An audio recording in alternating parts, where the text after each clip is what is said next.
ഡയറ്റിങ്ങിന്റെ plan എന്ന് പറഞ്ഞാൽ ഞാനിപ്പോ എന്റെ ഡയറ്റിംഗ് എന്ന് പറഞ്ഞു കഴിഞ്ഞാൽ ഞാൻ രാവിലെ ബ്രേക്ക്ഫാസ്റ്റ് സ്കിപ്പ് ചെയ്തു. ബ്രേക്ക്ഫാസ്റ്റ് അത് മെയിൻ ആയിട്ട് വേണ്ട. ബ്രേക്ക്ഫാസ്റ്റ് സ്കിപ്പ് ചെയ്യണം നമ്മൾ. അപ്പൊ രാവിലെ എന്നിട്ട് എന്ത് കഴിക്കും? ഊണ് കഴിക്കും. അല്ല, രാവിലെ ഊണ് നല്ലതാണ്. കാര്യം തലേ ദിവസത്തെ മീൻകറി ഉണ്ടെങ്കിൽ രാവിലെ ഊണ് കഴിക്കാൻ നല്ല രസമാണ്. ബ്രേക്ക്ഫാസ്റ്റ് കട്ട് ചെയ്തിട്ട് ഊണ് കഴിക്കും അല്ലേ? ഊണ് കഴിക്കും. ചിലപ്പോ അങ്ങനത്തെ ഒരു ഡയറ്റ് പ്ലാൻ ആയിരിക്കും. ശരിക്കും പ്രേക്ഷകർക്ക് ഇത് ഭയങ്കരമായിട്ട് ഉപകാരപ്പെടും ഈ ഡയറ്റ് പ്ലാൻ. ഇങ്ങോട്ട്. അപ്പൊ ഉച്ചക്ക് ഊണ് കഴിക്കും, കൂടെ കാപ്പിയും കഴിക്കും. ഏത് കാപ്പി? നമ്മൾ രാവിലെ സ്കിപ്പ് ചെയ്ത കാപ്പി ഇല്ലേ, അല്ലെങ്കിൽ അത് വേസ്റ്റ് ആവില്ല. അപ്പൊ അത് ഉച്ചക്ക് ഊണും ആ കാപ്പിയും കൂടെ ആയിട്ട് ഉച്ചക്ക് നമ്മൾ കഴിക്കും. അതെ. പക്ഷെ വൈകുന്നേരം ഒറ്റ നേരം, അതായത് 6 മണിയാകുമ്പോൾ നമ്മൾ ഒരു നേരം ഗോതമ്പാക്കണം. നല്ലത്.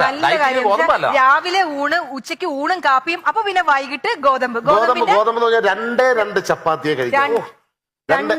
വൈകിട്ട് 2 ചപ്പാത്തി. കാര്യം 2 ചപ്പാത്തിയെ നമ്മൾ കഴിക്കാം. കാര്യം 7:30 നമുക്ക് വീണ്ടും ഉണ്ണാവുള്ളതല്ലേ. കാര്യം അപ്പൊ കൂടുതൽ ചപ്പാത്തി